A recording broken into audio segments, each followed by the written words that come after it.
The great chamber of Zenith Prime Station floated in the darkness between stars, a massive ring of metal and glass that had witnessed 1,000 diplomatic meetings. Today, the air inside felt different, heavy, dangerous. Representatives from 43 species sat in their designated sections, each cluster of seats designed for their specific biology. The avian delegates perched on high branches. The aquatic species floated in tanks of specialized fluid. The humanoids sat in conventional chairs, though their sizes varied wildly. Ambassador Chen Wei stood at the human podium, a small figure compared to most others in the room. She was 53 years old, with gray streaking through her black hair. She had served Earth at the Galactic Council for 3 years now. 3 years of being ignored, dismissed, and occasionally mocked. She had learned to expect it. The Corinthian advance must be stopped, Chen said, her voice carrying through the translation devices that allowed all species to understand each other. They have taken 12 systems in 3 months. If we do not act together, they will not stop until they control half the galaxy. A sound like grinding stones echoed through the chamber. It was laughter. The Corinthian ambassador, a massive reptilian creature named Crix, rose from his seat. His scales were a deep red, almost black, and his eyes glowed with an inner fire that spoke of biological engineering far beyond human capability. "The human speaks of stopping us," Crix said, his voice rumbling like an earthquake. "How amusing. Tell me, Ambassador Chen, how many warships does Earth possess? 50, 100 perhaps?" Chen kept her face neutral. "Our military strength is sufficient for our needs." "We have scanned your vessels," Crix continued, addressing the entire chamber now. "Primitive destroyers, outdated cruisers. Your largest ship is barely 3 kilometers long. My personal yacht is larger." More laughter echoed around the room, though some delegates remained silent, watching carefully. The Skyreach Confederation's lead delegate, a tall avian creature named Talric with golden feathers and a sharp beak, spoke next. His wings rustled with barely concealed contempt. "The Corinthian speaks truth. Humanity has been part of this council for 15 years, yet their contribution to mutual defense remains negligible. Perhaps it is time we discussed whether species unable to defend themselves deserve a voice in military matters." Chen felt her jaw tighten, but she maintained her composure. This was not new. Earth had joined the Galactic Council with hope and enthusiasm, believing they would find allies and friends among the stars. Instead, they found something that reminded her of high school cafeterias and corporate boardrooms. Power mattered. Strength mattered. Everything else was just noise. "We propose a joint defense force," Chen said, pulling up a holographic display. "Combined fleets stationed at strategic points. Shared intelligence networks. Economic sanctions against the Corinthian Dominion until they withdraw from occupied territories. A delegate from the Depths Collective, an aquatic species that communicated through color changes on their translucent skin, flickered a pattern that the translator rendered as dismissive amusement. And who would command this joint force? Surely not the species whose most advanced weapon is a missile that still uses chemical propulsion. That was not entirely accurate, but Chen did not correct them. Let them think what they wanted to think. Crix stepped forward, his clawed feet clicking on the metal floor. He was enormous, standing nearly 4 meters tall. "I grow tired of this discussion. The Corinthian Dominion hereby demands the immediate surrender of 3 border systems, Helios 7, New Terra, and Sanctuary Station. These systems will become Corinthian territory within 1 standard week. Any resistance will be met with total military response." The chamber erupted. Delegates shouted in dozens of languages, creating a cacophony that the translation system struggled to process. Chen noticed something, though. Amid the outrage and the protests, no one was offering to fight. The Luminar hierarchy, the oldest and most powerful species in the council, sat in silence. Their crystalline forms reflected the light in patterns that gave away nothing. Talric of the Skyreach Confederation spoke again once the noise died down. "Perhaps we should discuss the terms of the Corinthian proposal. Surely there is room for negotiation." Chen felt something cold settle in her stomach. They were going to cave. All of them. 43 species. Thousands of years of combined civilization, and they were going to let the Corinthians take whatever they wanted because no one had the spine to stand up to them. She thought about the 3 systems Crix had named. New Terra had been humanity's first successful colony outside the Sol system. 8 million people lived there. Sanctuary Station was a joint human-alien research facility, where scientists from 12 species worked together. Helios 7 was smaller, only a few 100,000 inhabitants, but it was home. And if we refuse? Chen asked quietly. Crix turned his burning gaze on her. Then we will take them by force. And when we are done, we will take 10 more. The weak have no place in this galaxy, human. Your species learned to travel between stars barely a century ago. You are children playing at being adults. When the adults speak, children should listen. Chen closed her eyes for a moment. In her mind, she saw the message she had received 3 days ago. It had been encrypted with codes that even Council intelligence could not break. It was from Earth, from the Security Council itself. One word, recalled. She opened her eyes and began gathering her materials. The other delegates watched in confusion as she deactivated her holographic displays and picked up her datapad. Ambassador Chen? Talric asked. Where are you going? We have not finished discussing the Corinthian proposal. There is nothing to discuss, Chen said. I am being recalled to Earth, effective immediately. Recalled? The Depth's collective delegate flickered in confusion. But we have not reached a decision.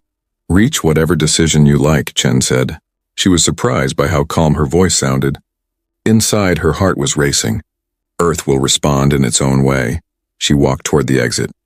Behind her, she could hear whispers spreading through the chamber. The human was running away. The human was abandoning the council. Earth was too frightened to stand against the Corinthians. Let them think that, Chen thought. Let them all think that. Crix's voice boomed out behind her. The humans show their true nature. Cowards who flee when challenged. This is why weak species do not deserve power. Chen did not turn around. She kept walking until she reached her ship, a small diplomatic shuttle that looked like a child's toy compared to the massive vessels in the docking bay. Her pilot, a young man named Marcus, looked up in surprise as she entered. Ambassador, we are not scheduled to depart for another 6 hours. Change of plans, Chen said, strapping into her seat. We leave now. Maximum speed to Earth. Is something wrong? Chen looked out the viewport at Zenith Prime Station, gleaming in the light of a distant star. Somewhere inside, 43 species were trying to decide how to surrender with dignity.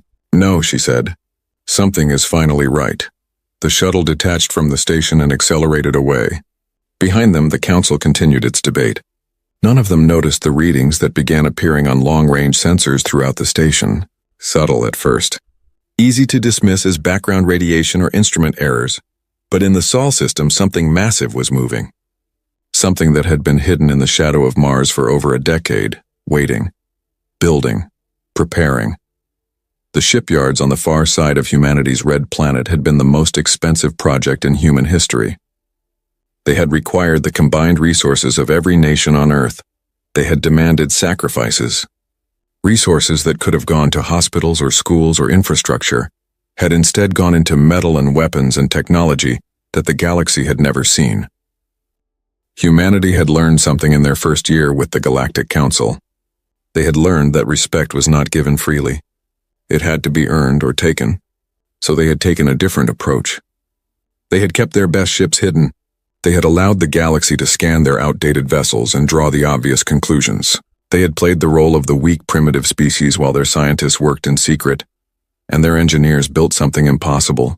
The UNSC Indomitable hung in space above Mars, invisible to conventional sensors thanks to stealth technology that humanity had developed by studying wreckage from an ancient alien vessel found in their own system 2 centuries ago.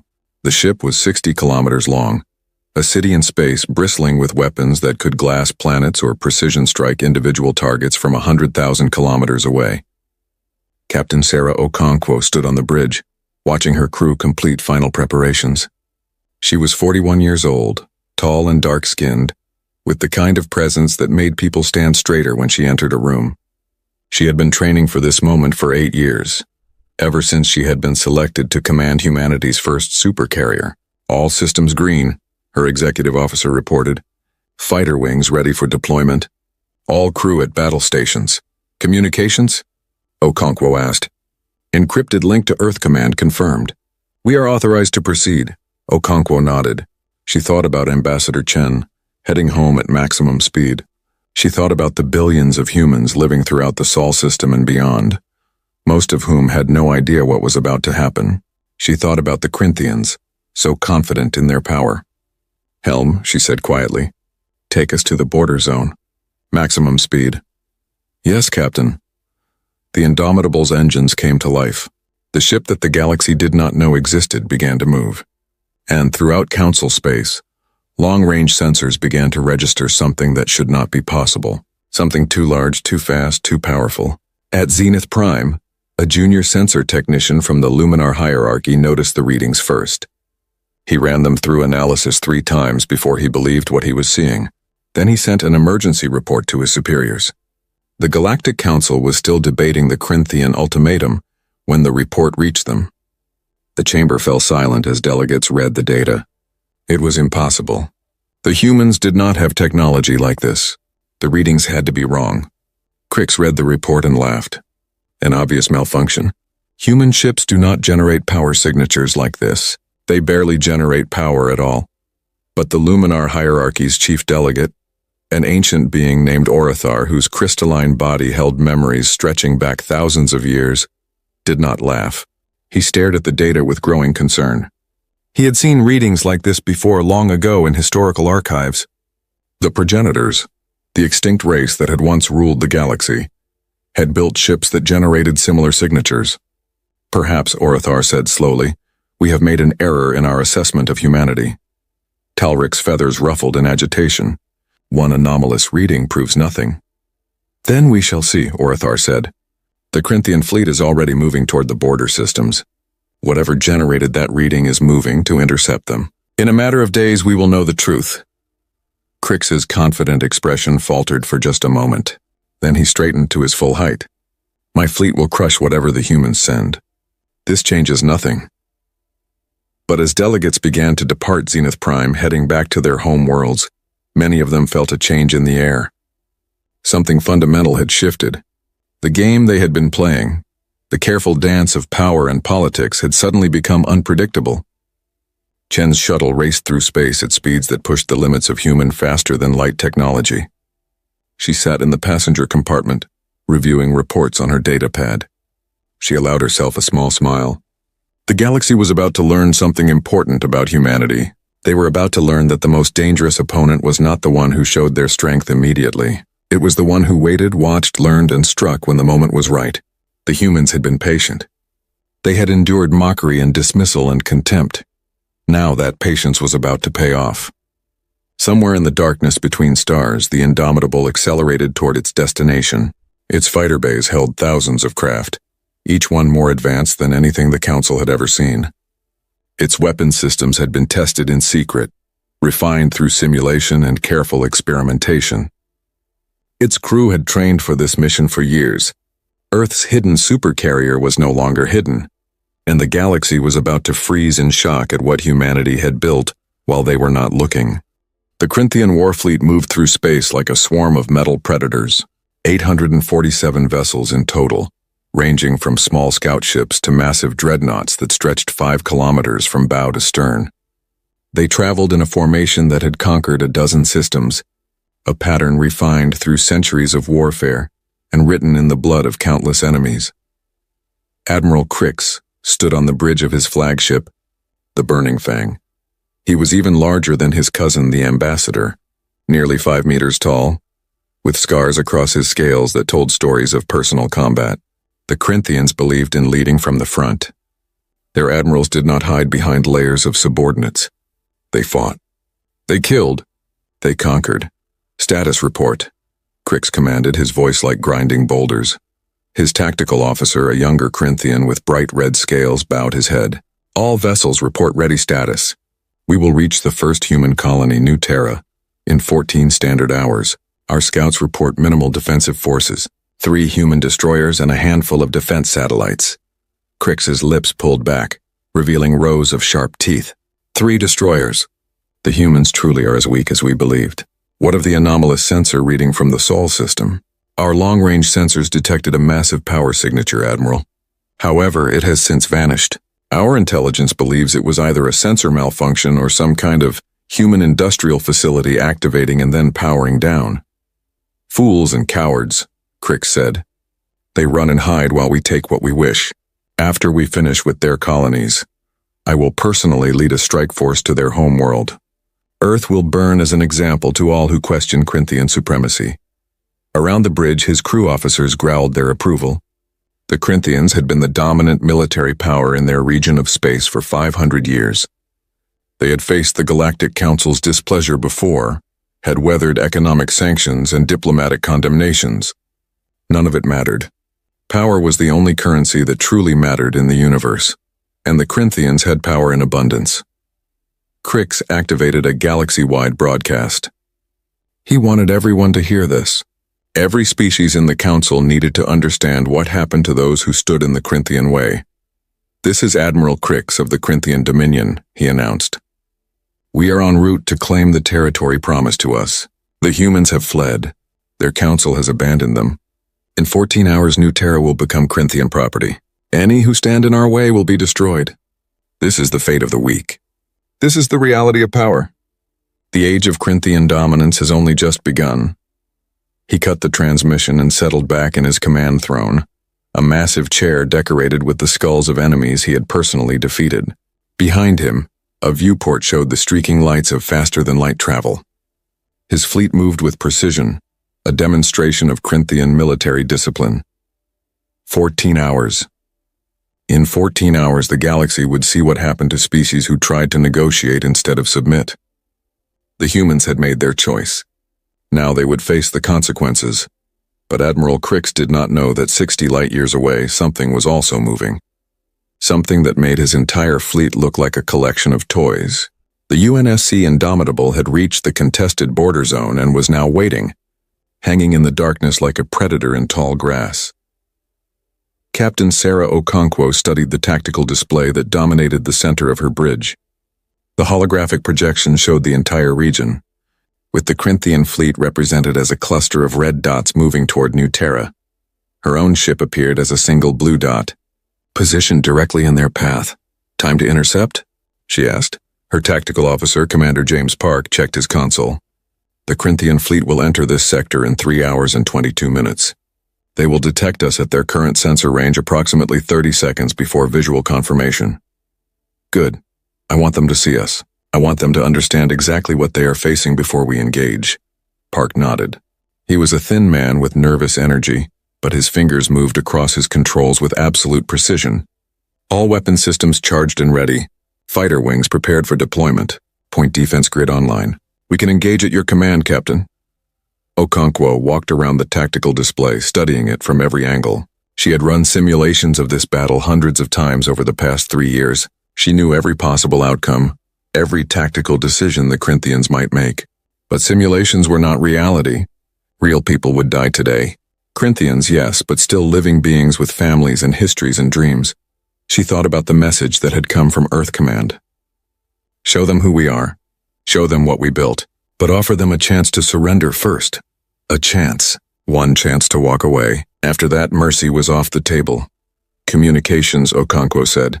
"Prepare a message for broadcast on all frequencies. Audio and visual." "Ready, Captain." Okonkwo straightened her uniform. She had chosen to wear her formal dress uniform for this moment. Dark blue with gold trim, medals earned through years of service displayed on her chest. She wanted the galaxy to see a professional military officer, not a barbarian or a desperate colonist. She wanted them to see what humanity had become. "Begin recording." The communications officer nodded, and a light appeared on Okonkwo's console indicating she was being transmitted. "This is Captain Sarah Okonkwo of the United Nations Space Command vessel Indomitable," she said, her voice calm and clear. "We are currently positioned in the disputed border zone. Any military vessels entering this region will be considered hostile and will be engaged. To all Corinthian forces, you have one opportunity to withdraw peacefully. Turn your fleet around and return to your own territory. If you continue your advance, we will stop you by force. This is your only warning." She nodded, and the transmission ended. Around the bridge, her crew worked in focused silence. These men and women had trained for this moment. They were the best humanity had to offer, selected from millions of applicants trained in secret facilities throughout the Sol system. "Sir," the sensor officer called out, "I am detecting a transmission from the Corinthian fleet. It is on all frequencies." "Admiral Crix is responding." "Put it on the main screen." The viewport shifted, showing Admiral Crix on his bridge. He looked even more massive on screen, his scales gleaming under the lights of his command center. Behind him, Okonkwo could see his crew, all Corinthian warriors, all watching with barely concealed bloodlust. "Human captain," Crick said, and his voice carried the weight of someone who expected instant obedience. "You speak of stopping us with force. You command one ship, I command 847. Your vessel, however large, cannot stand against the might of the Corinthian dominion. I will give you a chance to flee. Turn away now, and I will allow you to run home to your primitive world. Stay, and I will add your skull to my collection." Behind Crix, his crew growled and roared their approval. The Corinthian admiral smiled, showing all his teeth. Okonkwo looked at the image for a long moment. Then she turned to her crew. "Helm drop stealth systems. Let them see exactly what they are facing." "Yes, Captain." Throughout the Indomitable, systems shifted. The stealth technology that had kept the massive ship hidden from sensors disengaged. Suddenly, every ship within 50 light-years could see the supercarrier in perfect detail. On the Corinthian flagship, alarms began screaming. The tactical officer stared at his display in disbelief. "Admiral, sensor contact. Massive signature detected directly in our path." Crick spun to face his displays. What he saw made him pause for the first time in his military career. The ship that appeared on his sensors was impossible. No species in the galaxy built vessels that large. The power readings alone exceeded anything in the Corinthian database. "What is that?" he demanded. "Unknown, Admiral. Sensors indicate the vessel is 60 kilometers in length. Mass equivalent to a small moon. Power generation exceeds our entire fleet combined. We are detecting thousands of smaller craft inside the vessel, likely fighters or bombers. 60 kilometers. The Burning Fang, Crix's pride and flagship, was 5 kilometers long. This human ship was 12 times larger, and the power reading suggested it had the weapons to match. Crick stared at the data, his mind racing. This was not possible. The humans were weak. Their ships were outdated. Their technology was primitive. Every intelligence report, every scan, every observation over 15 years had confirmed this. Unless they had been lying. Unless everything humanity had shown the galaxy had been carefully crafted misdirection. Unless they had been hiding their true capabilities the entire time. "Admiral?" his tactical officer asked. "What are your orders?" Crix's claws dug into his command throne. Pride warred with tactical sense. The smart decision was to withdraw, to gather more intelligence, to return with a force specifically designed to counter this new threat. But the smart decision would look like cowardice. The entire galaxy was watching. If he turned away now, the Corinthian reputation for invincibility would be shattered. "We advance," Crick said. "All ships, battle formation. Prepare to engage. We will show these humans that size is not everything. We will show them the fury of the Corinthian dominion." His crew roared their approval. 847 ships adjusted their course, forming attack patterns that had broken the defenses of 100 worlds. They accelerated toward the Indomitable, weapons charging, shields powered to maximum. On the human supercarrier, alarms chimed softly. "Corinthian fleet is advancing," Park reported. "They have adopted offensive formation. All weapon systems are charging. They intend to engage." Okonkwo felt a strange calm settle over her. The moment had arrived. Years of preparation, billions of credits, thousands of people working in secret, all leading to this. "Launch all fighters," she commanded. "Authorization code Okonkwo Alpha 77. Weapons free. Show them what humanity can do." Throughout the Indomitable, massive bay doors opened. Fighter craft began streaming out, thousands of them, each one a masterpiece of human engineering. They did not look like the clumsy chemical propulsion vessels the galaxy had seen from Earth. These fighters moved with impossible grace, using gravitational manipulation technology that allowed them to ignore the normal rules of inertia and momentum. Commander Yuki Tanaka led the first fighter wing. She sat in her cockpit, watching her display fill with targets. 847 enemy ships. It should have been terrifying. Instead, she felt only focus. "All wings, this is Valkyrie lead," she transmitted. "Stay tight. Remember your training. Today we show the galaxy what Earth's children can do. Today we make them understand that humanity is not prey. We are the storm." Her fighter accelerated forward, and behind her, thousands of others followed. They moved in perfect formation, each pilot linked through quantum communication systems that allowed them to coordinate with zero lag. The galaxy had never seen humans fight before. Not really. Not like this. The Corinthian fleet opened fire first. Thousands of missiles and energy weapons reached out across the darkness of space, seeking human targets. It was enough firepower to destroy a planet. The human fighters did not scatter. They did not panic. They moved as one, executing maneuvers that should have been impossible. Gravitational fields twisted around each fighter, allowing them to change direction without the normal constraints of physics. They danced through the incoming fire like leaves in a storm, and where the Corinthians expected easy targets, they found ghosts. Tanaka's finger pressed down on her firing control. Her fighters' weapons, mass accelerator cannons that fired projectiles at 0.4 light speed, unleashed hell. At that velocity, even a small projectile carried enough kinetic energy to punch through shields designed to stop energy weapons. Her target, a Corinthian destroyer, simply ceased to exist as rounds tore through it from bow to stern. "Target down," she reported calmly, already acquiring her next enemy. "Valkyrie 2, take the cruiser at Mark 37. Copy that, lead." The battle unfolded with brutal efficiency. The Corinthian fleet, for all its size and power, had been designed to fight enemies who followed the normal rules of space combat. Humanity's fighters did not follow those rules. They had been built using technology that the galaxy either did not understand or did not know existed. On the Burning Fangs Bridge, Admiral Crix watched in growing horror as his fleet began to die.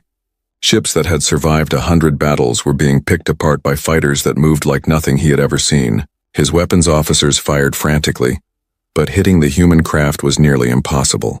They moved too fast, changed direction too quickly. "Focus fire on the carrier," Crix commanded. "If we destroy their command ship, the fighters will scatter." His fleet adjusted, turning massive weapons toward the Indomitable itself. Energy beams that could melt mountains lanced across space. Missiles with enough explosive power to crack continents raced toward the human supercarrier. Captain Okonkwo watched the incoming fire with calm eyes. "Point defense," she said quietly. "Engage." The Indomitable's point defense system activated. Thousands of automated weapons tracked the incoming projectiles with computer precision. Laser batteries, smaller mass accelerators, and defensive missiles created a wall of destruction around the supercarrier. Every single incoming weapon was destroyed before it could reach the hull. Not one shot touched the Indomitable. "Their shields," the Corinthian tactical officer said, his voice shaking. "How are their shields so strong?" "Those are not shields," Crix said slowly, understanding dawning. "That is point defense. They are shooting down everything we fire." It was impossible. Point defense systems could not be that accurate, that fast, that comprehensive. Except apparently they could be. Humanity had spent 15 years watching Galactic Council technology, studying it, understanding its weaknesses. Then they had built something better. The Indomitable's main weapons had not yet fired.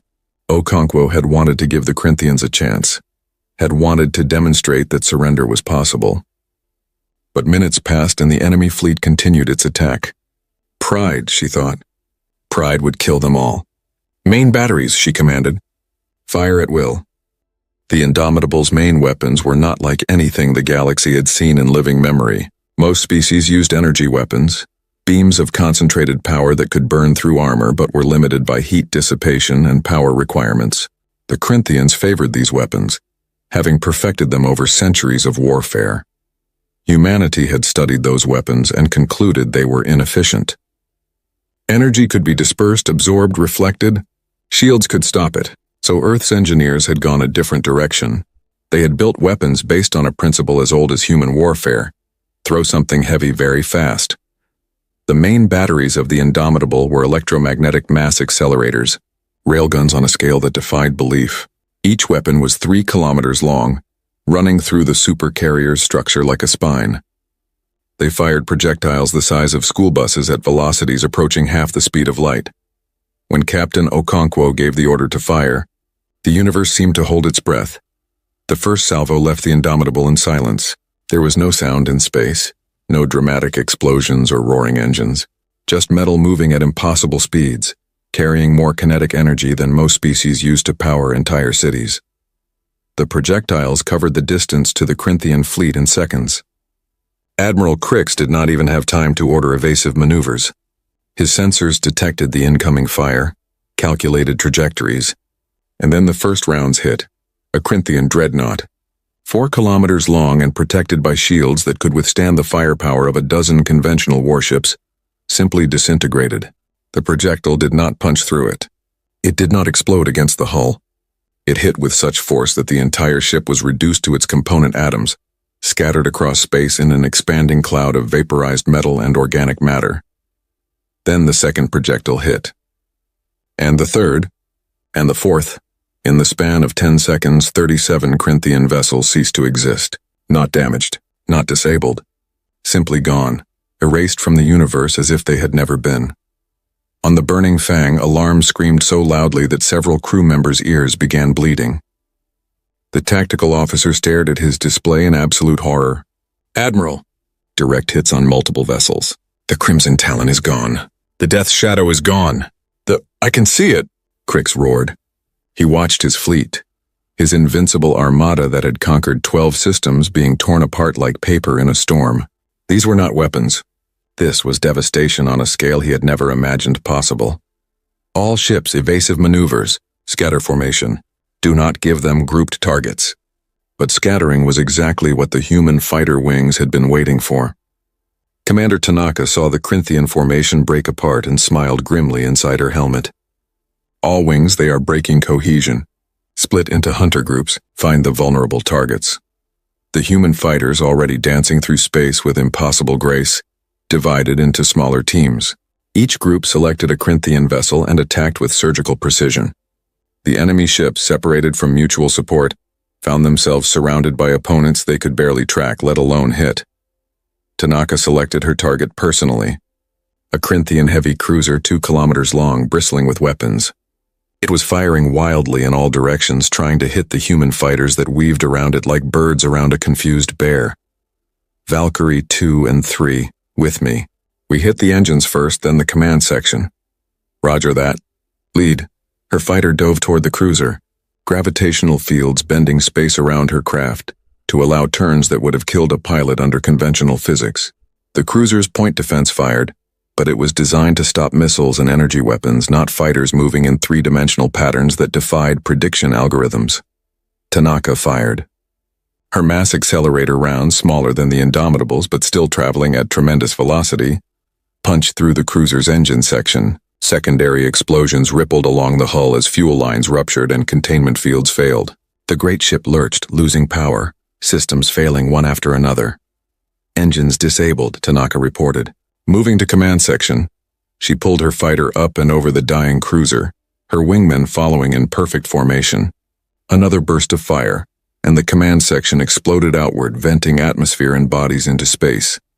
The cruiser went dark, a dead hulk tumbling through the void. Target neutralized. Acquiring next target. Across the battlefield, the same scene played out hundreds of times. Corinthian ships, each one powerful enough to threaten a planet, were being systematically destroyed or disabled by human fighters they could barely see, let alone fight. Admiral Crix watched his fleet die and felt something he had not experienced in decades. Fear. Pure animal fear that made his combat instincts scream at him to flee, to survive, to abandon pride and power and simply live. "How many ships have we lost?" he demanded. His tactical officer, his voice shaking, checked the displays. 412 destroyed or disabled, Admiral. The fleet is broken. 412 ships, half his armada, gone in 17 minutes. 17 minutes. He had fought battles that lasted weeks. He had sieges that took months. And in 17 minutes, the humans had accomplished what no enemy had managed in 500 years of Corinthian military history. They had broken the unbreakable. "Retreat," Crix said, the word tasting like ash in his mouth. "All ships, full retreat, maximum speed. Get us out of this sector." His crew stared at him. A Corinthian admiral had not ordered a retreat in living memory. They fought to the death. They conquered or they died. There was no third option. "Did you not hear me?" Crix roared. "I said retreat. Move or I will space every one of you myself." That got them moving. The surviving Corinthian ships turned away from the battle, engines burning at maximum power. They scattered in every direction, abandoning formation, abandoning wounded vessels, abandoning everything in their desperate flight. On the Indomitable, Commander Park watched the enemy fleet break apart. "Captain, the Corinthians are retreating. Should we pursue?" Okonkwo considered for a moment. She could destroy the rest of them. Every instinct of warfare said to pursue a broken enemy, to eliminate the threat completely. But that was not her mission. Her mission was to stop the invasion and demonstrate Earth's capabilities. Both objectives had been achieved. Negative, she said. All fighters break off attack. Do not pursue fleeing vessels. Let them run. Tanaka received the order and felt a mix of relief and disappointment. Part of her wanted to hunt down every last Corinthian ship, but she understood the larger picture. Let them run. Let them spread the word of what happened here. All wings, this is Valkyrie lead. Break off attack and return to the Indomitable. Good work today, people. You did humanity proud. The fighters began returning to the supercarrier, their graceful movements now almost casual after the intensity of battle. Behind them, the Corinthian fleet fled in disarray, and floating in space were the wrecks of over 400 warships. But one Corinthian vessel did not flee. Admiral Crix, watching his fleet scatter, felt rage replace his fear. He could not run. If he ran, he would be dishonored, removed from command, possibly executed for cowardice. The Corinthians did not tolerate failure, especially not from their leaders. Helm, he said quietly, set course for the human carrier. Maximum speed. All power to engines and forward shields. His bridge crew turned to stare at him. Admiral? His tactical officer asked carefully. That would be a suicide run. Yes, Crix agreed. It would. But I will not live with the shame of this defeat. If I must die, I will die taking their command ship with me. The humans will learn that killing a Corinthian admiral comes at a price.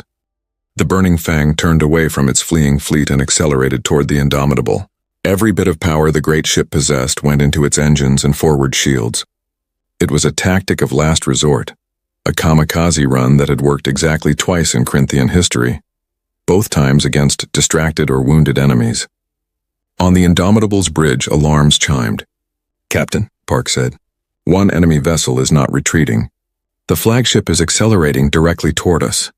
It appears to be a ramming attack. Okonkwo studied the tactical display. Admiral Crix's flagship was moving fast, shields at maximum. If it hit the Indomitable, the explosion would likely damage both vessels severely. Perhaps Crix hoped to cripple the supercarrier, to prove that humanity was not invincible. Fighter intercept? Park asked. Okonkwo shook her head. No, one fighter will handle this. She opened a direct communication channel. Valkyrie lead, this is Captain Okonkwo. There is one more target that needs your attention. Think you can stop a flagship? In her cockpit, Tanaka saw the Burning Fang racing toward the Indomitable and smiled. Just watch me, Captain. She pulled her fighter around, gravitational fields bending space in ways that made the movement seem effortless. The Burning Fang was huge, powerful, and moving at tremendous speed. It should have been unstoppable. Should have been. Tanaka accelerated directly toward the Corinthian flagship, a tiny fighter against a ship 5 kilometers long. Her computers calculated firing solutions, adjusted for relative velocity, accounted for the enemy's shields. The Burning Fang's point defense systems fired at her, filling space with energy beams and projectiles. She flew through the storm like a needle through cloth, her fighter's gravitational manipulation allowing movements that seemed to violate every law of physics the Corinthians understood. She waited until the last possible moment, until her sensors screamed warnings about collision, until she could see individual windows on the Corinthian ship's hull. Then she fired. Her mass accelerator rounds, each one accelerated to 0.4 light speed, hit the Burning Fang's command section with surgical precision. At that velocity, shields designed to stop energy weapons might as well have been tissue paper. The rounds punched through the hull, through multiple decks, through reinforced bulkheads, through every defense the Corinthians had built into their finest warship. One round passed within meters of Admiral Crix as he sat in his command throne. He had time to see it. A streak of metal moving faster than comprehension, and then the entire command section exploded. Tanaka pulled her fighter up and away as the Burning Fang died. The great ship's engines went critical without guidance systems to regulate them. The flagship that had led the conquest of 12 systems exploded in a fireball that lit up the darkness like a newborn star. Target neutralized, Tanaka reported, her voice calm despite her racing heart. Returning to the Indomitable. She flew back toward the supercarrier, and as she approached, she could see other fighters returning as well. Thousands of craft. each one piloted by a human who had just helped change the course of galactic history. On the bridge, Okonkwo watched the last pieces of the burning Fang scatter into space. She felt no joy in the victory, no satisfaction in the destruction. Only a grim determination to see this through. "Communications," she said. "Broadcast on all frequencies. I want the entire galaxy to hear this. Ready, Captain? This is Captain Sarah Okonkwo of the UNSC Indomitable. The Corinthian invasion fleet has been destroyed. To all species watching, Earth stands ready to defend not only our own territory but the territories of any species threatened by aggression. We offer this to the Corinthian Dominion. Immediate withdrawal from all occupied territories, reparations to affected systems, and the dismantling of all forward military bases. You have 1 standard week to comply. If you refuse, we will take further action. To the Galactic Council. Humanity is ready to discuss a new security framework, one based on mutual defense and shared strength rather than submission to the strong. We hope you will join us in building a better future. Okonkwo out." The transmission ended. Across the galaxy, on thousands of worlds, billions of beings watched recordings of the battle. They saw the Corinthian fleet, the terror of their age, destroyed in minutes. They saw human fighters moving with impossible grace. They saw weapons that defied understanding. And they understood finally that humanity had not been weak. They had been waiting, learning, building. While the galaxy dismissed them as primitive newcomers, Earth had been preparing for this exact moment. The balance of power in the galaxy had just shifted, and no one was quite sure what would happen next. But one thing was certain: humanity would never be dismissed again. The children playing at being adults had just shown the adults what real power looked like. In the wreckage of the Corinthian fleet, among the scattered debris and lifeless hulks, a few escape pods drifted through space. Inside them, survivors huddled together, traumatized and shocked. They would be rescued eventually, picked up by council vessels or neutral traders, and they would tell stories. Stories of the day the humans revealed themselves. Stories of ships that moved like ghosts and weapons that erased capital ships from existence. Stories that would spread across the galaxy, growing with each retelling until every species knew the truth. Earth had built something in secret, something powerful, and they had just announced themselves to the universe in the most dramatic way possible. The recording spread across the galaxy faster than any virus. Within 6 hours of the Battle of Terminus Gate, as historians would later call it, every major species had access to detailed sensor logs and visual records. The footage played on news networks, in government chambers and military academies, and in the homes of ordinary citizens on 1,000 worlds. On the crystalline world of Luminar Prime, home to the ancient Luminar hierarchy, the Council of Elders gathered in their great hall. The building was 10,000 years old, carved from a single massive crystal that refracted light into rainbow patterns. The elders themselves were even older, their crystalline bodies containing memories passed down through generations. Orothar, eldest of the elders, watched the battle recording for the 7th time. Each viewing revealed something new, some detail that deepened his concern. The human fighters moved using gravitational manipulation technology, the kind of technology that should not exist, that required an understanding of physics most species lacked. They found a progenitor cache, another elder said, her voice like wind chimes in a storm. There is no other explanation. The gravitational technology, the power generation systems, even the hull materials, all of it bears the signature of progenitor design. But where? A third elder asked. We have searched for progenitor remnants for millennia. Every cache we found was stripped bare or destroyed. How did the humans, newcomers to the galaxy, find what we could not? Orthar shifted and light scattered through his body in complex patterns. Perhaps they did not need to search far. Perhaps the progenitors left something in the human system, something overlooked because we never thought to look at such an isolated, primitive location. The implications hung in the air. The progenitors had been the masters of the galaxy millions of years ago, before their sudden and mysterious extinction. Their technology was so advanced that even fragments of it could revolutionize entire civilizations, and apparently Earth had found enough progenitor remnants to build weapons that surpassed anything the current galaxy possessed. Should we contact the humans? An elder asked. Perhaps they would share their discovery. No, Orothar said firmly. The humans clearly understand the value of secrets. They kept this hidden for 15 years while the galaxy dismissed them. They will not share freely, not now that they have proven their strength. We must be careful. The progenitors did not fall to external enemies. Something destroyed them from within, or something came that even they could not stop.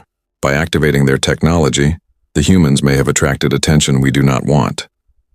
On the avian world of Skyreach, Talric stood before the High Perch, the ruling council of his species. His golden feathers were ruffled in distress, and his talons gripped the speaking platform so hard they left marks in the metal. "I was wrong," he said, the words bitter in his beak. "I dismissed the humans as primitive. I mocked their military capabilities in open council. I advocated that they should have no voice in defense matters. I was catastrophically wrong." The High Perch members rustled their feathers in agitation. The Skyreach Confederation prided itself on superior intelligence gathering and political maneuvering. They were supposed to know everything happening in the galaxy, yet humanity had built 7 supercarriers in secret, right under their metaphorical noses. "How did we miss this?" demanded the Perch Mother, eldest and wisest of their species. "Our intelligence network spans the galaxy. We have sources on every council world. How did the humans hide such a massive construction project?" Talric had spent the last 6 hours reviewing every report his intelligence services had filed on humanity. The answer, when he found it, was humbling. They never tried to hide the construction itself. Our agents saw the shipyards on Mars. They reported heavy industrial activity throughout the Sol system, but we dismissed it as infrastructure development, colony ship construction, perhaps military vessels for system defense. We never imagined they were building something this advanced because we assumed they were incapable of it. We saw what we expected to see. The Perch Mother clicked her beak in displeasure. Confirmation bias. The oldest trap in intelligence work, and we fell into it. What are the humans doing now? They have issued demands to the Corinthian Dominion. Withdrawal from occupied territories, reparations, dismantling of military bases. They have also extended an invitation to the Council to discuss a new security framework. A framework they would dominate, another Perch member said. They have just demonstrated overwhelming military superiority. Every species will flock to them for protection. Talric nodded, which is why I am proposing we send a diplomatic mission immediately. Not to threaten or demand, to apologize, to acknowledge our error, and to request alliance terms before other species fill all the available positions. The Perch Mother considered this. Pride suggested they should maintain distance, should not rush to embrace the species they had dismissed. But wisdom suggested that pride was exactly what had destroyed the Corinthian fleet. Approved. Take our finest diplomatic vessel and a full honor guard. Make the humans understand that we recognize their true worth. And Talric, learn everything you can about their technology. Not to steal it, but to understand it. We need to know how far ahead of us they truly are. In the aquatic depths of Tidal World, the Depth Collective gathered in their great current chamber. They communicated through color changes and chemical signals, their translucent bodies pulsing with complex patterns as they discussed the new reality. The battle recordings were displayed on suspended screens, and the collective watched with fascination. They had dismissed human chemical propulsion technology as crude and inefficient. Now they understood that they had been shown exactly what the humans wanted them to see. One elder flashed a pattern of respect mixed with concern. The humans understand deception at a level we did not anticipate. They are not warriors by nature, based on our anthropological studies. Yet they have built weapons of tremendous power and use them with precision and restraint. This suggests deep strategic thinking. Another collective member pulsed agreement. Notice they could have destroyed the entire Corinthian fleet but allowed survivors to escape. They could have pursued and eliminated every enemy vessel. Instead, they demonstrated force and then offered terms. This is not the behavior of conquerors. This is the behavior of leaders who understand that today's enemy might become tomorrow's ally. Should we be concerned? A younger member asked, colors shifting with anxiety. If they have 7 supercarriers, they could potentially dominate all of council space. The eldest member of the collective, whose body was so pale with age it was nearly invisible, pulsed a complex pattern that translated to wisdom born of long experience. Potentially, yes. But consider their actions carefully. They could have revealed their power years ago. They could have demanded council leadership. They could have conquered their neighbors and expanded their territory. Instead, they waited until the Corinthians threatened innocent colonies, then intervened to stop aggression. This suggests their goal is not conquest but security, Such beings make better allies than enemies. Throughout council space, similar conversations took place. Some species reacted with fear, seeing the rise of a new dominant power. Others saw opportunity, a chance to ally with a strong protector. Still others began reviewing their own intelligence failures, wondering what else they had missed about the galaxy around them. On Earth itself, in the underground command center beneath the Swiss Alps, the Security Council watched these reactions carefully. Admiral Richard Torres, commander of Earth's Space Forces, stood before a holographic display, showing the political landscape of the galaxy in real time. "We have diplomatic requests from 17 species so far," he reported. "The Skyreach Confederation is sending their top diplomat. The Depths Collective has transmitted an offer of technological exchange. 6 smaller species are requesting defense agreements." President Maria Santos leaned back in her chair, fingers steepled beneath her chin. She was 61 years old with gray hair and eyes that had seen too much.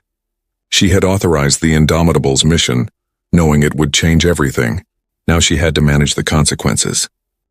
"And the Luminar hierarchy?" she asked. "They have been silent." "Which concerns me more than the others," Torres admitted. "The Luminar are the oldest species in the Council, possibly the oldest in the galaxy. Their technology rivals what we built using the progenitor cache. If anyone poses a potential threat to our security, it's them." Santos nodded. "The progenitor cache.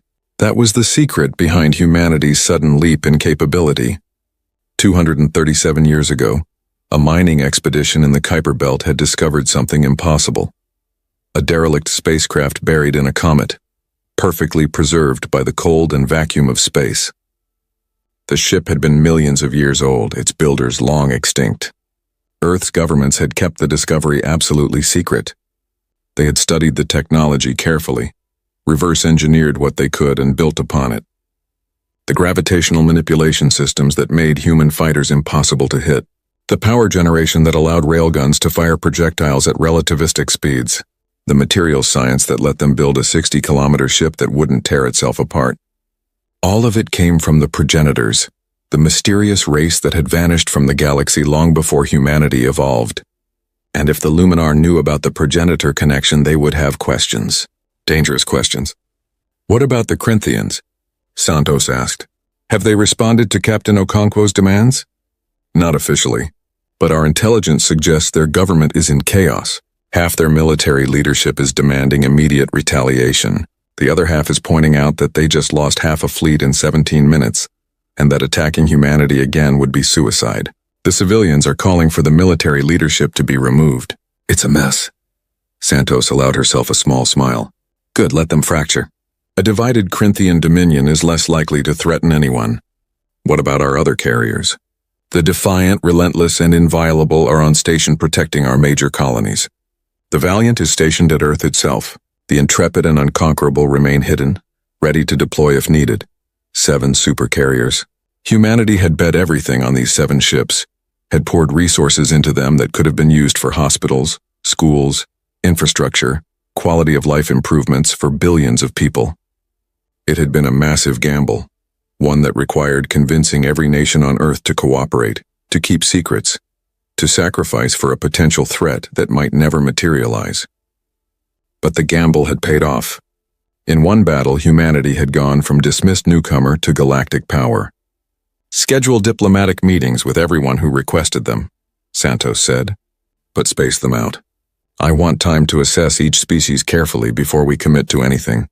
And get Ambassador Chen back here. She deserves to see the results of the plan she helped create." Ambassador Chen was indeed on her way back to Earth. Watching news reports in her shuttle's cabin, she saw herself being mocked at the council, saw her recall being interpreted as cowardice. Then she saw the battle recordings, saw the Indomitable emerge from stealth, saw the Corinthian fleet broken and scattered. She had known. For 3 years she had carried the secret of what humanity was building, had endured mockery and dismissal, knowing that one day the galaxy would understand. That day had arrived and the satisfaction was profound. Her pilot, Marcus, knocked on her cabin door. "Ambassador? We are receiving a priority transmission from Earth Command." "Put it through." President Santos appeared on her screen. "Ambassador Chen, congratulations on an excellent performance. Your work at the Council gave us the time we needed to complete the preparations. Thank you, Madam President. Though I must admit, watching the galaxy's reaction is more satisfying than I expected. What are your orders? Rest for a few days. Then prepare for the most important diplomatic mission of your career. We need to build a new order in this galaxy. One where aggression is deterred and peaceful species can thrive. You are going to help us create that order. Chen smiled. It would be my honor, Madam President. The transmission ended and Chen looked out her viewport at the stars. Humanity had been alone for so long. Just one species on one world, dreaming of what might exist beyond their solar system. Then they had joined the galactic community and found it was not what they had hoped. The galaxy was dangerous, divided, dominated by those willing to use force. So humanity had adapted. They had built weapons not for conquest but for survival. They had played the long game while others focused on immediate gains. And now they had the opportunity to shape the future. But Chen knew, as did everyone in Earth's government, that this was only the beginning. The galaxy was vast and humanity had only revealed one card from their hand. The question was what other players would do with their hidden cards. The Luminar hierarchy had been suspiciously quiet. The Corinthians, even broken, were still dangerous, and there were dozens of other species, each with their own agendas, their own secrets, their own plans. The game had changed, but it was far from over. Humanity had announced itself as a major player. Now they had to prove they could maintain that position while building something better than the system they had found. Ambassador Chen closed her eyes and allowed herself a moment of satisfaction. Tomorrow would bring new challenges. But today, Earth had shown the galaxy what humans could do when they set their minds to a task. They could endure. They could adapt. They could build the impossible. And they could make the galaxy pause and reconsider everything it thought it knew. 6 months after the Battle of Terminus Gate, the Galactic Council chamber looked different. The same massive ring station still floated between stars, but the arrangement of seats had changed. Where humanity's delegation had once sat in a small section near the back, dismissed as junior members with little voice, they now occupied one of 5 prominent positions at the center of the chamber. The council had reorganized itself around a new security council, with permanent seats granted to the 5 most militarily powerful species. The Luminar hierarchy held one seat, their ancient wisdom and advanced technology undeniable. The Skyreach Confederation held another, their intelligence networks and diplomatic reach securing their position. The Depths Collective, with their vast economic power and strategic resource control, held the third. The Corinthian Dominion surprisingly held the fourth, though their power had been greatly diminished, and humanity held the fifth. Ambassador Chen sat in Earth's new seat, surrounded by advisors and military liaisons. She wore a formal suit in deep blue, Earth's color in council proceedings. Behind her, on screens visible to all delegates, footage played continuously showing human supercarriers on patrol, a reminder of the force that backed humanity's diplomatic positions. The current debate concerned the reformation of galactic security protocols. 43 species had opinions, and all of them were talking at once. Chen listened patiently, making notes, waiting for the right moment to speak. The Corinthian representative, no longer the arrogant Ambassador Crix, but a smaller, younger official named Sarix, was arguing for partial relaxation of the restrictions placed on his species. The Corinthian people have complied with all demands, he said, his voice lacking the aggressive confidence of his predecessor. We have withdrawn from occupied territories. We have paid reparations. We have dismantled our forward bases. We ask only that the Council recognize our efforts and allow us to rebuild our economy. Several species voiced support, though just as many remained skeptical. The Corinthian military, once the terror of the galaxy, had indeed complied with every demand made by the human ultimatum. But trust, once broken, took time to rebuild. Talric of the Skyreach Confederation spoke next, his golden feathers catching the light. The Corinthian compliance is noted and appreciated. However, we must ensure such aggression never happens again. I propose the formation of a galactic defense force, commanded jointly by the Security Council, with the power to intervene in conflicts before they escalate to full warfare. Murmurs spread through the chamber. A joint military force was unprecedented. It would require species to place their security in the hands of others, to trust that the force would be used fairly and not as a tool of oppression. Chen saw her moment and stood. The chamber fell silent.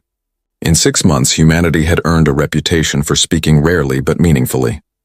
When the human ambassador stood, people listened. The Skyreach proposal has merit, Chen said, but it is incomplete. A joint military force without proper oversight could become exactly the kind of threat we seek to prevent. I propose a 3-tier system.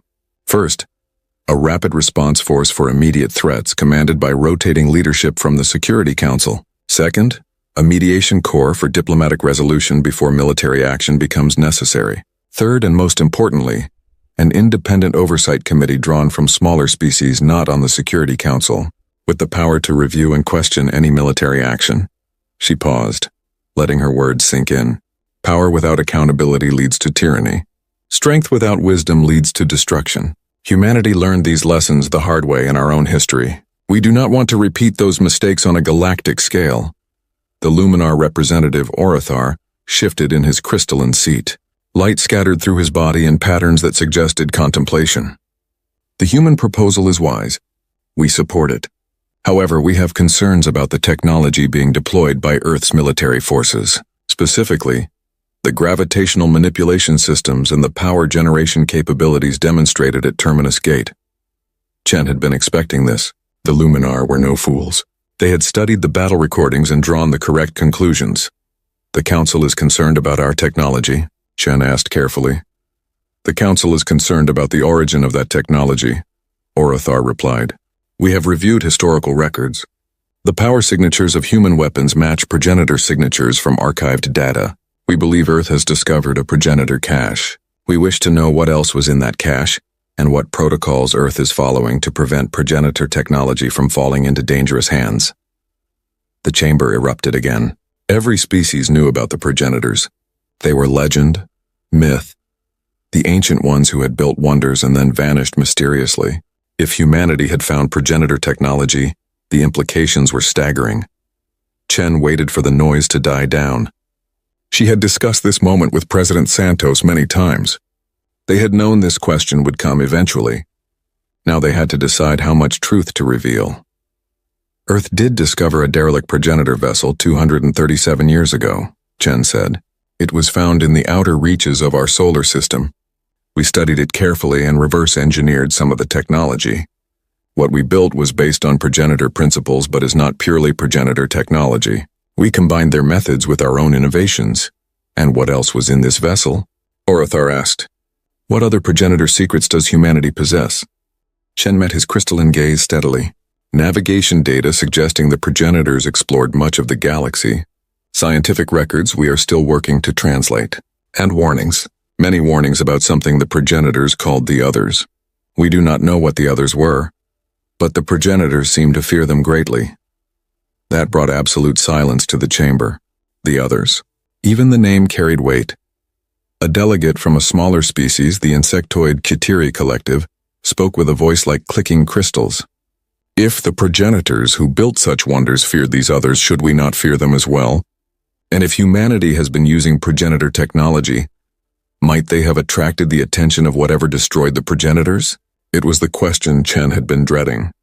The question Earth scientists had asked themselves countless times. Had they, in their effort to protect humanity, potentially endangered the entire galaxy? We do not know, Chen said honestly. The progenitor records suggest their civilization fell millions of years ago. Whatever destroyed them may be long gone, or may have been a singular event rather than an ongoing threat. We have taken precautions. Our use of progenitor-derived technology has been carefully controlled. We have not activated systems we do not understand, and we have been monitoring the edges of known space for any anomalies. And have you detected anything? Orithar asked. Chen hesitated. This was the moment of truth. She could lie, could hide the concerning readings that Earth's long-range sensor networks had been detecting for the past 3 months, or she could tell the truth and face the consequences. Yes, she said. 3 months ago, our deep space monitoring stations detected unusual energy signatures on the edge of explored space, in a region we call the Dark Zone. The signatures do not match any known species technology. They appear and disappear randomly. We do not know what is causing them. The chamber exploded with questions and concerns. Species demanded to know why humanity had kept this secret. Others accused Earth of dooming the galaxy. Still others simply panicked, their representatives calling for emergency sessions and contingency plans. Chen remained standing, calm amid the chaos. Finally, Orathar's voice cut through the noise. Silence. The chamber fell quiet. The ancient luminar had commanded respect for millennia. Even in the new order, his voice carried authority. What is done, Orathar said. Humanity found progenitor technology and used it. Any species in their position would have done the same. The question now is not one of blame, but of response. If something is approaching from the dark zone, if the others or something similar poses a threat, we must prepare together. Ambassador Chen, what does Earth propose? Chen took a breath. This was the moment Earth's leadership had planned for. The opportunity to truly unify the galaxy against a common threat, or to tear it apart in fear and recrimination. Earth proposes full transparency, she said. We will share all progenitor data with the Council. We will make our deep space monitoring network available to all member species. We will work together to understand the threat, if threat it is, and we will prepare to defend ourselves, not as individual species, but as a unified galactic civilization. She paused, then added, the progenitors were powerful beyond our imagining. They built technology we can barely comprehend even now, and something destroyed them. If we face the same threat, we cannot afford to be divided. We cannot afford to see each other as competitors or enemies. We must stand together or we will fall separately. The chamber was quiet. Chen's words resonated with a truth that every species understood. They had been playing games of power and politics while something unknown lurked at the edges of their civilization. Talric spoke, his voice thoughtful. The human speaks wisdom. The Skyreach Confederation supports full cooperation and information sharing. We also propose immediate joint exploration missions to the Dark Zone. We must understand what we are facing. The Depths Collective agrees, said their representative. We will contribute resources and vessels to the exploration effort. One by one, species added their support. Even the Corinthian representative, Sarix, pledged his species' remaining military strength to the common defense. The council that had been fractured and competitive just 6 months ago was coming together in the face of an unknown threat. But not everyone was pleased. Some delegates whispered about human manipulation, suggesting Earth had invented the threat to unite the galaxy under their leadership. Others worried that combining their forces would simply make them easier targets. Trust, Chen knew, would not come easily or quickly. The session concluded with the formation of joint exploration and defense initiatives. Earth agreed to send the Indomitable as part of a combined fleet that would investigate the Dark Zone. The Luminar would provide scanning technology. The Skyreach would contribute intelligence analysis. The Depths Collective would supply logistics support. Chen returned to her quarters aboard Zenith Prime Station, exhausted. Her assistant, a young diplomat named James, waited with reports and messages. 16 species have requested private meetings, James said. Most want assurances that Earth is telling the truth about the Dark Zone signals. 3 want to discuss defense agreements, and this one is marked urgent from Earth Command. Chen opened the urgent message. It was from Admiral Torres. The text was brief and concerning. New detection in Dark Zone, larger signature than before. Appears to be approaching at sublight speeds. ETA to edge of Council space, approximately 18 months. Recommend immediate escalation of defense preparations. Chen closed her eyes. 18 months. If something was truly coming, they had 18 months to prepare. 18 months to unite fractured species with millennia of conflicts and distrust. 18 months to build defenses against a threat they did not understand. She thought about the progenitors, their mighty civilization reduced to scattered derelicts and forgotten warnings. She thought about the 7 human supercarriers, powerful but potentially insignificant against whatever had destroyed beings who built wonders. She thought about billions of innocent beings throughout the galaxy, all of them unaware that their future might be measured in months rather than centuries. James, she said, opening her eyes, accept all meeting requests, and send a message to Captain Okonkwo. Tell her the Indomitable may be needed again soon, on Earth. In the command center beneath the Swiss Alps, President Santos watched the same report Admiral Torres had sent to Ambassador Chen. Around her, military advisors and civilian leaders discussed options, plans, contingencies, but Santos was thinking about something deeper. Humanity had hidden its strength for 15 years, had played a long game while the galaxy dismissed them. That patience had paid off, had earned them power and respect. But now they faced something that did not care about political games or military might. If the progenitors, with all their advancement, had fallen, what chance did humanity have? "We need to accelerate the construction timeline," she said, interrupting the discussion. 7 carriers are not enough. Not for this. We need 20. 50. We need every ship we can build. Madam President, an economic advisor, protested. The cost would be enormous. We would have to divert resources from every sector of our economy. Then we divert them, Santos said firmly. What good is a strong economy if we are all dead? What good is quality of life if there is no life at all? We gambled everything on the supercarriers once and it worked. Now we gamble again, bigger stakes, higher risk. Because if we lose this bet, there will be no second chance. She stood looking at the faces around her, faces of people who had helped guide humanity through its most challenging period, people who had kept secrets, made hard choices, sacrificed for the greater good. We showed the galaxy what humanity can do, Santos said. We showed them we could endure, adapt, and build the impossible. Now we need to do it again, but better, faster, bigger. Because something is coming, and when it arrives, I want humanity to be ready. I want us to stand at the front lines, not behind them. I want us to prove that the species who barely reached the stars a century ago can defend those stars against anything the universe throws at us. She looked at the star map displayed on the wall, showing the explored galaxy and the vast dark zone beyond. Somewhere in that darkness, something was moving, something that had perhaps destroyed the progenitors, something that would soon reach council space. Get to work, Santos said quietly. We have 18 months to save the galaxy. Let us not waste a single day. On the bridge of the Indomitable, Captain Sarah Okonkwo received Ambassador Chen's message. She read it twice, then looked at her tactical display. The supercarrier was currently on patrol near New Terra, the colony the Corinthians had threatened 6 months ago. The colonists had built a memorial to the battle, a sculpture visible from orbit showing human fighters in formation. Helm, Okonkwo said. Plot a course to the Dark Zone. We need to see what we are up against. The Dark Zone, Captain? That is quite far from our patrol route. I know, but if something is coming, I want to look it in the eye before it reaches our home. And I want it to know that humans do not wait for threats to arrive. We go to meet them. Commander Park looked up from his console. Should we request additional support, Captain?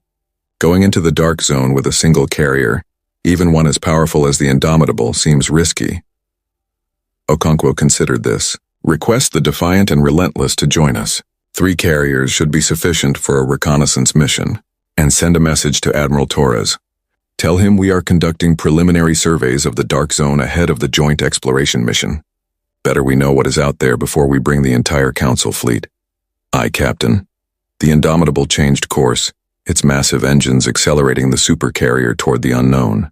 Behind them, New Terra's colonists watched the ship depart, their protector moving toward a threat none of them fully understood.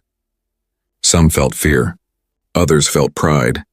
Their species, the newcomers to the galaxy, were not hiding behind others. They were standing at the front. In the weeks that followed, the galaxy transformed.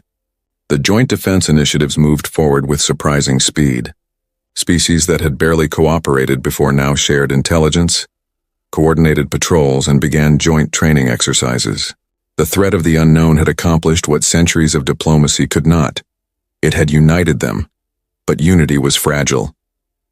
In the Corinthian Dominion, military leaders debated their options. Some argued for full cooperation with the Council, seeing an opportunity to rebuild their reputation through shared defense. Others saw the chaos as an opportunity to rebuild their strength in secret, to prepare for the day when the current crisis passed and the old order of conquest could resume. Sarix, the new Corinthian ambassador, found himself caught between these factions. He was young by Corinthian standards, barely 200 years old, and he had inherited a diplomatic position in the worst possible circumstances. His species' reputation was in ruins, their military broken, their economy struggling under reparations. He sat in his office on the Corinthian capital world, reviewing reports from their intelligence services. Something in the reports troubled him, a pattern he could not quite identify. Ships going missing near the Dark Zone, not just Corinthian ships but vessels from multiple species. Cargo haulers, exploration craft, even a few military scouts. The official explanation was navigation errors or equipment failures. The The dark zone was poorly mapped and many species avoided it due to unusual gravitational anomalies. But Sarex had a feeling there was more to it. The missing ships formed a pattern, a rough circle around a specific region of space. He pulled up a star chart and marked each disappearance. The pattern became clear. Something at the center of that circle was taking ships, not destroying them violently as the Corinthian military would have done. They simply vanished from sensors, their distress calls cut off mid-transmission. Sarex sent a secure message to Ambassador Chen. If humanity was leading the defense efforts, they needed to know about this. And despite his species' past aggression toward Earth, Chen had always treated him with professional respect. Perhaps she would listen. Chen received the message during a meeting with the Luminar delegation. She excused herself to review it privately, and as she read Sarex's findings, her concern grew. Missing ships, a pattern of disappearances. This was not just unusual energy signatures anymore. This was active threat assessment territory. She forwarded the information to Admiral Torres with a priority flag, then returned to her meeting. But her mind was elsewhere, thinking about Captain Okonkwo and the 3 supercarriers heading toward the dark zone. They were moving toward answers, yes, but they might also be moving toward danger that even their advanced technology could not overcome. 3 weeks after departing from New Terra, the Indomitable reached the edge of the dark zone. The region earned its name from the unusual density of dark matter that made it difficult to scan. Stars were sparse here, and the darkness between them seemed deeper, more absolute.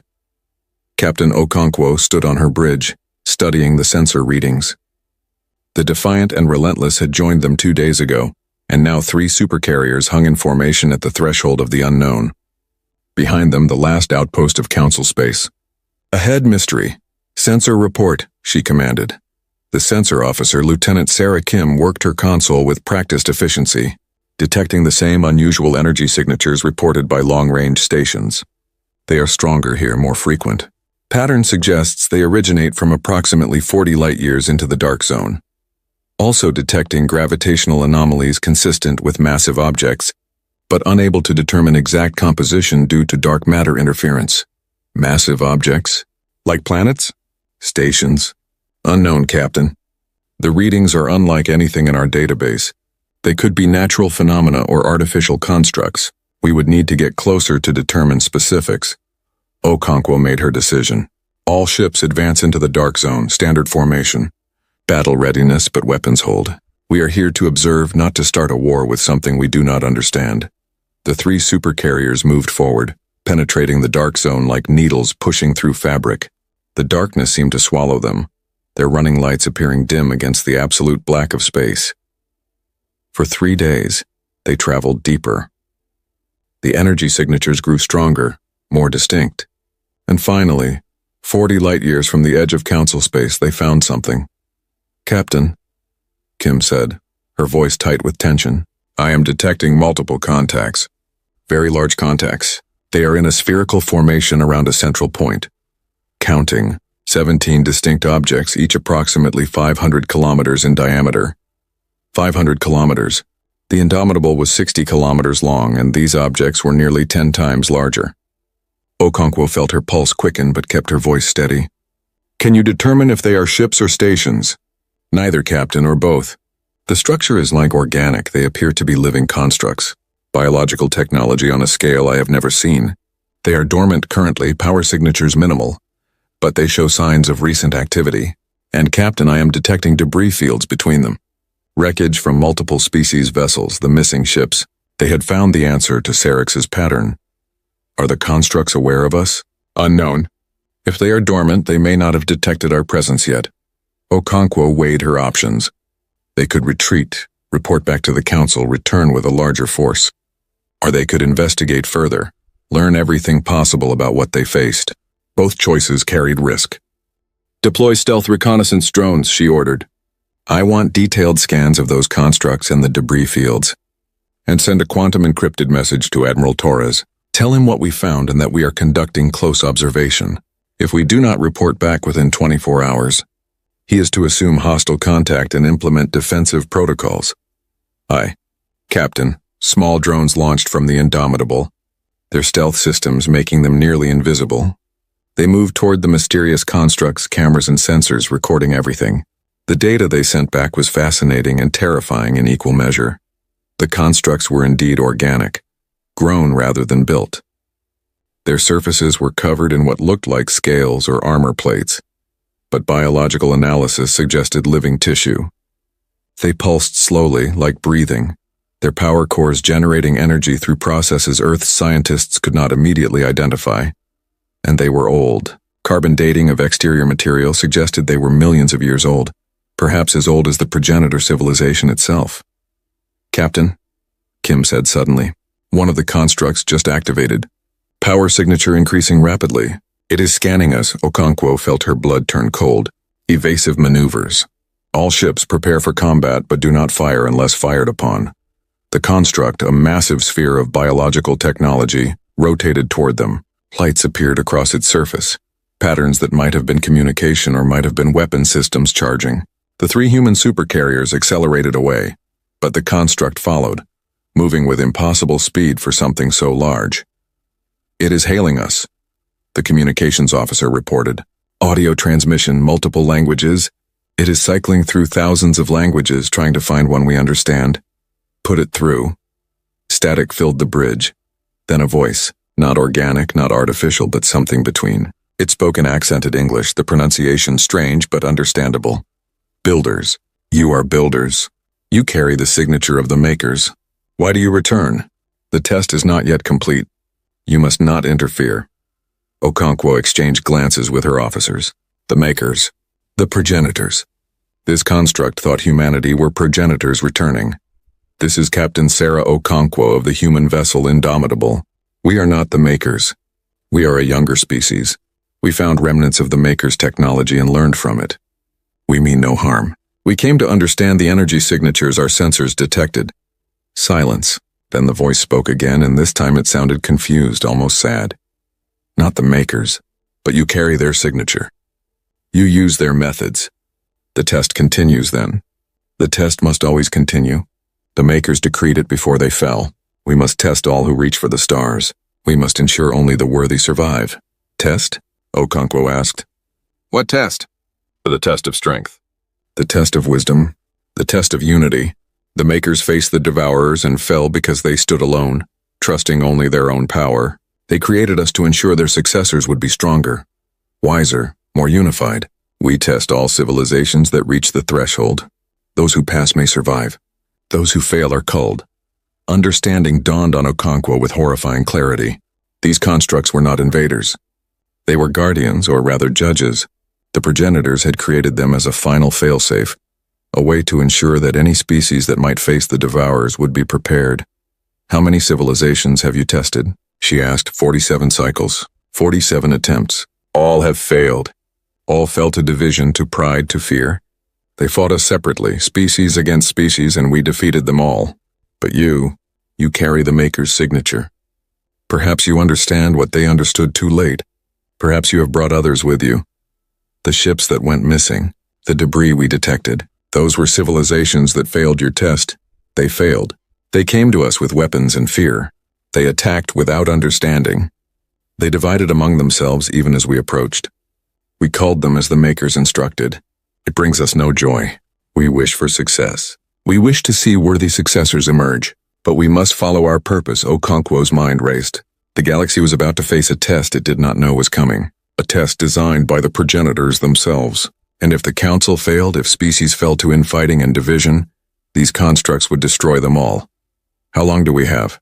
she asked. "When does the test begin?" "We approach the threshold of the younger species space in 473 cycles of your star. When we arrive, the test begins. Prepare yourselves. Unite or fall. There is no third option." The construct went dormant again, its lights fading, its massive form becoming still.